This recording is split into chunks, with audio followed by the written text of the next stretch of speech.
Kumusta po muli sa inyong lahat? Ang lesson natin sa video na ito ay tungkol sa technique ng pag-multiply ng two numbers na parehong nagtatapos sa digit 5. Bale karugtong ito nung video lesson 1 na ang link ay makikita nyo sa description below kung sakaling hindi nyo pa napapanood. Simulan na natin. Ito ang mga dapat tandaan. When you multiply two numbers, both ending in 5, the answer begins with the sum of the product of the digits to the left of last digit 5 and their average. If the average is a whole number, the answer ends with 25. Otherwise, it ends with 75. Example: 35 times 55. Ano yung digits to the left of the last digit 5? 3 and 5. Kunin muna natin ang product nila. 3 times 5 equals 15. Next, yung average naman. 3 plus 5 divided by 2 equals 4. Pagkatapos, i-add up natin silang dalawa. 15 plus 4 equals 19. Yan ang magiging first part ng sagot natin. Ngayon, dahil ang average ay 4, which is a whole number, ang last part ng sagot natin ay 25. Kaya ang magiging sagot natin ay 1,925. Next example. 45 times 75. Ano yung digits before the last digit 5? 4 and 7. Same procedure. Get their product. 4 times 7 equals 28. Next, their average. 4 plus 7 equals 11 divided by 2 is 5.5. Then, add them up. 28 plus 5.5 equals 33.5. Disregard natin yung 0.5 na putal. So, the answer begins with 33.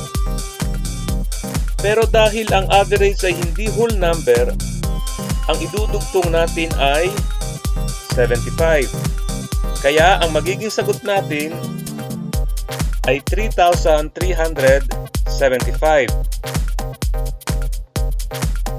Ang susunod na halimbawa na ipapakita ko ay under special case. Ito naman ang mga dapat nating tandaan.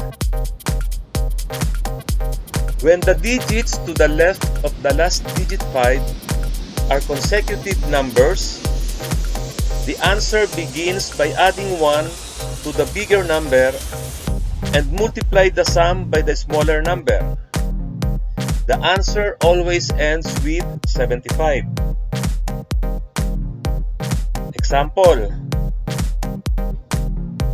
45 times 55. Ano ang mga digits before the last digit 5? 4 and 5. So, sila ay consecutive numbers. Ngayon, kunin natin yung bigger number, which is 5. Add 1. 5 plus 1 equals 6. Then, multiply that by the smaller number, which is 4. 6 times 4 equals 24. Yan na kaagad ang first part ng sagot natin. Ano ang sabi sa rule pag ganitong case? Ang answer ay laging nagtatapos sa 75. Kaya ang idudugtong natin dito ay 75. Kaya ang magiging sagot natin ay 2,475. Ang maganda dito, hindi mo na kailangan kunin ang average, kaya mabilis mo ma-figure out ang sagot. Isa pang example. 75 times 65. Ano ang digits before the last digit 5? 6 and 7. Consecutive numbers. So take the bigger number, 7. Add 1. 7 plus 1 equals 8. Tapos multiply natin sa smaller number, which is 6. 8 times 6 equals 48. Attach natin yung 75. Yan na yung sagot natin. 4,875. Subukan nyo isolve ang practice exercises na ibibigay ko. I-pause nyo ang video at maya-maya lamang ipapakita ko ang solution.